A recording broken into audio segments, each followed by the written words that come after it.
Jaden, what are you doing? Counting the costs to buy a home. This is enough, right? Well, today we're going to go through all the costs associated with buying a home. Let's get right in.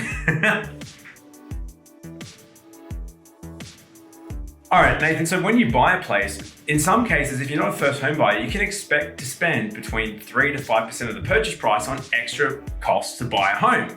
What sort of stuff does that include? Well, today we're going to go through a few of those costs. The major cost that you'll hear most people talk about is stamp duty.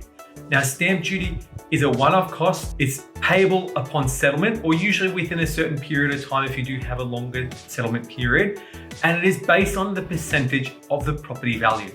It differs from state to state and it literally can cost you tens of thousands of dollars in stamp duty. Yeah, so stamp duty, unfortunately, is a government cost and it's one of those non-negotiables when buying a property. But there's some good news. No way! If you're a first home buyer and depending on your state, you might be able to have stamp duty waived. Now in Queensland, for example, if you're buying an established home to an existing house for up to $500,000, your stamp duty is completely waived. So you can save tens of thousands of dollars because over $500,000, it ramps up pretty rapidly. So if you're buying a place for say $550,000, you can expect to pay $10,800 in stamp duty. So you can go from zero at 500 grand to 10,800, $550,000. So stamp duty is that major cost that unfortunately it's a bit of a non-negotiable. And also remember, if you're buying land, the stamp duty calculation is slightly different. It actually costs more on the stamp duty side of things for land than an established property. Yeah, so look out for that. Make sure you use one of our stamp duty calculators. We'll leave a link below because this is one of those costs that catch people out every day when you're buying a house. The second one is transfer duty. So Jane, tell me a bit about transfer duty. Man, this is another one of those stingy government fees that you've just got to pay to buy a place. There's no way to negotiate it. And it can range from a few $100s up to about, in Queensland anyway, about $1,100 for transfer duty. Again, it's paid as part of the stamp duty piece, but a little mistake a lot of people don't realize is the transfer duty is usually paid by your bank, whereas the stamp duty you pay to your solicitor. So it's just a bit of a timing thing. It doesn't really matter. At the end, you're gonna have to pay it anyway if you're buying a home. So you just need to be aware of it and just make sure you factor it in, because if you've only, like me, when I bought, saved up just enough to the dollar to buy your place, you can get caught out. And the last one is the mortgage registration. So the mortgage registration is, depending on the state, only $100 to a couple $100. So it's 100 in some states, 181 in other states. It varies from state to state. This is a cost to have the bank register their name on the mortgage as someone that has an interest. If you were to foreclose, they can come in and sell the property. Yeah, so for example, in Queensland, it's $157.50. So you just need to know it's there. It's one of those ones you can do absolutely nothing about. Even if you're a first home buyer, if you're a second home buyer, if you're a retiree buying a caravan. Well, actually that doesn't exist, but you get the idea. It's one of those ones that you just have to pay. All right, Nathan, so now I've covered all the government costs and really the non-negotiables, but what are some other costs involved when you're buying a home?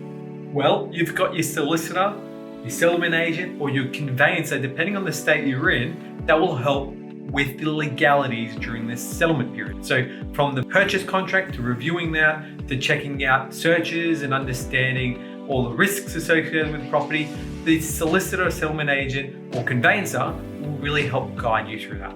Now, their costs range from anywhere from $1,000 to up to $2,000. Depends on the amount of searches you do, depends on their solicitor costs and fees. Yeah, so across Australia, you need to get help of a solicitor or conveyancer. We've had people that have tried to do it themselves, and you might save $1,000, but you might potentially risk not settling on your home. Now, I know you've got a good story. As part of what solicitors and conveyancers do, they'll do a bunch of searches for you. So they'll check if there's any easements or encumbrances on the property. In other words, if there's anything that's going to hold up settlement. But you had a client, a bit of a clever fellow, that used that to negotiate off the price of the property. What did they do? Yeah, that's right. Well, the property was advertised at a certain square meterage. What the client found out was there was an easement on the property which reduced the amount of square meterage that he was actually buying. In turn, he was able to reduce the value of the property and renegotiate the price and saved about $20,000 in this situation where he could say, well, with this little less square meterage, the cost per square meter that I thought I was paying is actually less. so he renegotiated it down. So in other words, it's really important to talk to your solicitor or your conveyancer and make sure that they do those checks to make sure you're buying what you think you're getting. So it's really important. It's one of those costs, like I said, definitely don't skip on that, but factor in between sort of $1,000 to $1,500, including all your searches, to make sure the conveyancer and the solicitors all sorted out. Another one is building and pest report. So Jaden, why should I get a building and pest report? What's so important about getting that done? All right, this is where there's two options here. If you're buying an existing house, you definitely want to get a building and pest report.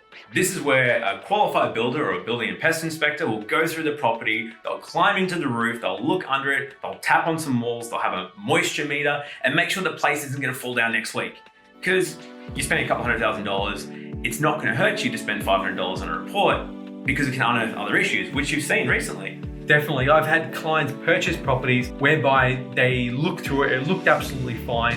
When they got the building and pest reporter in, they've been informed of issues such as termites, Concrete cancer, oh dude. Bro, I'm straight up not having a good time. So we've seen it all before. It is vital to get done. And small tip, go there with the building and pest inspector. So when they're inspecting it, you can see what they're pointing out are the issues. All right, so the second option there, like I said, with the inspection and the reports is if you're buying a unit, an apartment, or even a townhouse in some cases. This is where you're gonna wanna potentially get the strata or the body corporate reports. So as a part of buying into a unit, there's obviously a pool of people that own a unit in that same complex, and the strata or the body corporate covers your pooled insurances and all those other things. So as a part of that, they'll do reports and identify if there's issues with the building. Now, we've seen cases where even here in Brisbane, there's been buildings that have got issues with water ingress or that are structurally unsound, that if you didn't get the strata report or the body corporate report, you're not going to know about these issues. So that's where it's kind of up to you if you want to get a building and pest report. If you're buying a unit, it's your choice, but definitely you want to understand what you're buying into, and you get that by asking your solicitor or conveyancer for the strata or the body corporate reports. Also on that, when you're looking into units, don't be afraid to go back into the minutes of the meetings that the body corporate has, more than the 6 to 12 months that you might need to look at. I've had clients that have looked 5 years back, and what they've been able to uncover is amazing and has saved them from buying a lemon. So definitely talk to your solicitor, conveyancing agent, or settlement agent to go through and request a search of the body corporate and go as far back as you can so you can see if there were any issues. Catch out. All right, Nathan. The last one in this section of the fees that you're going to pay when you're buying a house is lender's mortgage insurance. So why do I have to actually pay that? I thought I could add it to the loan. So there are a couple of things to be aware of here. Now, if you do have a 20% deposit, don't worry about lender's mortgage insurance because you're not going to be paying it. The other one is if you're a professional or a medical in the medical industry, you may be able to get lender's mortgage insurance waived. Lastly, if you do have less than a 20% deposit and you're not a professional or you're not a medical, If you're a normal person like us. yes, you might have to pay lender's mortgage insurance. As we've said in previous videos, it's a one-off cost, gets charged at the start of the loan. It usually does get added to the loan, and that's pretty much it. But there can be cases where the lender's mortgage insurance can't be added to the loan. This might be a situation where you might be borrowing right up to 95% and you can't add any more past that 95%. So you may need to pay a little portion of that lender's mortgage insurance premium. So just be aware of that. Again, make sure you take some time before you start going out and buying your place to understand what all the costs are, because you just don't want to get caught short. So that's it for today, guys. Please share your thoughts below and leave some comments. And as always, if you have any more questions, hit us up at huntergalloway.com.au.